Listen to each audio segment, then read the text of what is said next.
DA নিয়ে আবারও খুব গুরুত্বপূর্ণ আপডেট। বকেয়া 25% মহার্ঘ ভাতা নিয়ে আবারও সুপ্রিম কোর্টে রাজ্য।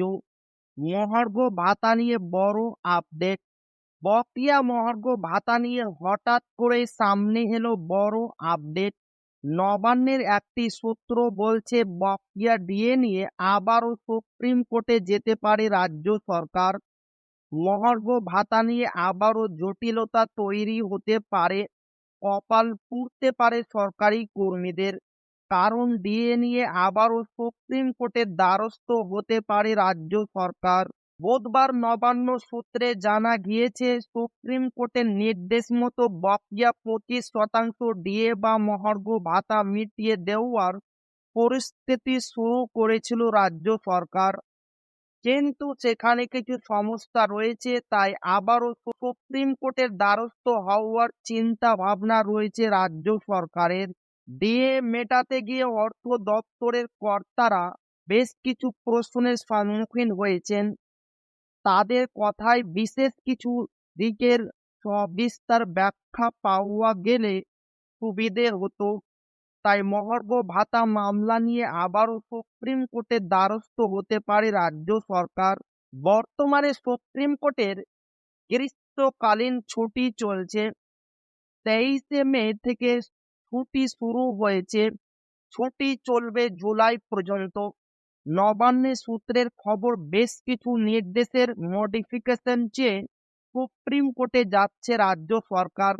কিন্তু বকেয়া 25% ডিএ নিয়ে অন্তর্বর্তীকালীন নির্দেশ পুনর্বিবেচনা করে আবেদন জানানোর কোনো পরিকল্পনা এখনো নেই রাজ্যের।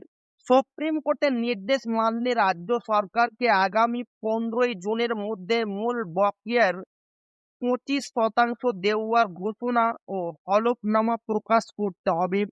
আর রায়ের 6 সপ্তাহের মধ্যে অর্থাৎ 30 জুনের মধ্যে বকেয়া 25% ডিএ দিয়ে দিতে হবে রাজ্য সরকারকে। নবান্নের সূত্রে যে খবর পাওয়া যাচ্ছে তাতে দেখা দিয়েছে, কিন্তু কারণ আবার নতুন করে যদি রাজ্য সরকার সুপ্রিম কোর্টে যায় তাহলে ডিএ দিতে আবারও দেরি হতে পারে। কারণ জুলাই মাসের আগে সুপ্রিম কোর্ট খুলবে না। নবান্নের সূত্রের খবর শুনে রাজ্য সরকারি কর্মীদের একাংশ মুচড়ে পড়েছেন। তাদের কথায়, রাজ্য সরকার যদি আবার সুপ্রিম কোর্টের দ্বারস্থ হয় তাহলে সেটা হলে তাদের ডিএ না দিতে চাওয়ার কৌশল। সময় নষ্ট হিসেবেই দেখছেন কনফেডারেশন অফ স্টেট গভর্নমেন্ট এমপ্লয়িজের সাধারণ সম্পাদক মলয় মুখোপাধ্যায়। ডিএ মামলায় সুপ্রিম কোর্ট গত 16ই মে রাজ্য সরকারকে বকেয়া 25% ডিএ দেওয়ার নির্দেশ দিয়েছিল। এই মামলার পরবর্তী শুনানি আগামী আগস্ট মাসে।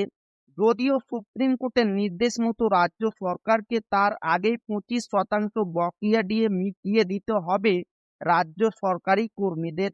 তো এই ছিল ডিএ নিয়ে খুব গুরুত্বপূর্ণ আপডেট যা আপনাদের মাঝে শেয়ার করলাম। তো ভিডিওটি ভালো লাগলো অবশ্যই আপনার বন্ধুদের শেয়ার করবেন যাতে তাদের উপকার হয়।